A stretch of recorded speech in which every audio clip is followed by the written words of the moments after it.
Agora eu vou explicar o significado da palavra bioética. Bioética é a junção de duas palavras: bio, que significa vida, e ética, que significa o estudo da modalidade humana. A junção dessas palavras dá o significado de nós precisarmos pensar na moralidade humana, na atitude humana em relação aos princípios da vida. Entretanto, aplicada à vida humana, à vida animal e à vida natural que nos cerca. A palavra foi usada a primeira vez no artigo científico na revista alemã chamada Cosmos, pelo pesquisador Fritz Ahr, em 1927. Houve um grande aumento da discussão sobre o tema da bioética. Esse tema só foi mais reforçado com teorias com a participação do pesquisador Van Potter, que levou o tema da bioética para a saúde, para a degradação ambiental, para o aumento da urbanização, dentre outras. Esse movimento da bioética teve duas motivações históricas, que foram mais voltadas à Segunda Guerra Mundial ali, com os experimentos nazistas, feitos com prisioneiros judeus e prisioneiros de guerra entre todos. Entre todos. E também com os Estados Unidos, como uma das principais, as pesquisas para as bombas atômicas do final da Segunda Guerra Mundial.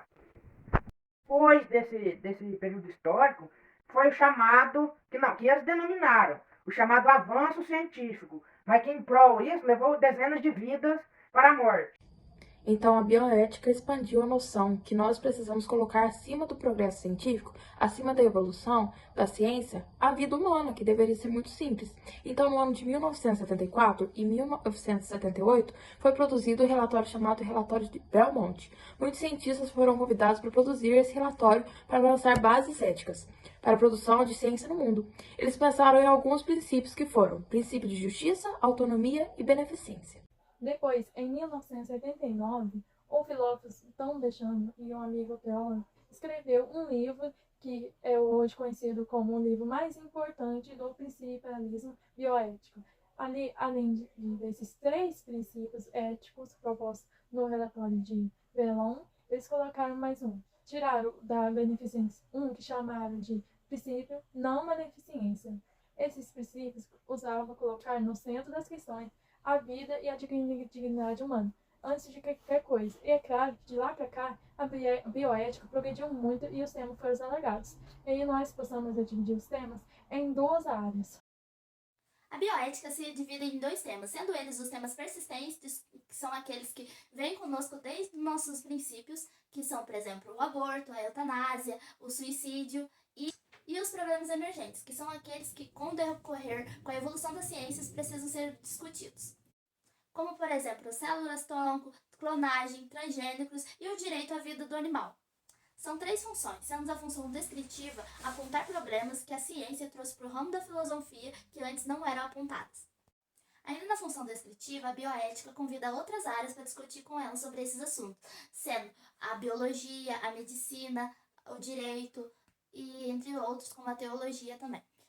Essa área, então, é a área mais acadêmica da bioética. A segunda função é a função normativa. Então, a partir da descrição dos problemas, agora vamos pensar em normas que seriam aplicadas a todas as pessoas que passam por problemas apontados pela bioética. Então, nessa fase, a filosofia é consultada para colocar base ética às atitudes humanas. Será que a teoria kantiana, aristotélica, será que existe alguma teoria filosófica que aplica para a formação de uma forma bioética?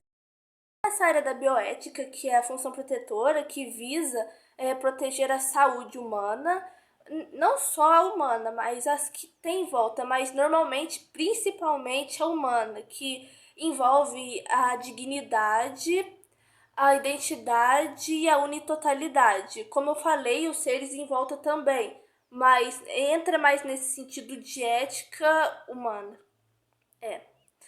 E esse é um negócio, é um caso que ele tende a ser mais importante para frente, porque quanto mais a gente avança, mais tem novas descobertas, tem novos testes que podem acabar prejudicando isso e tendo mais conversa sobre.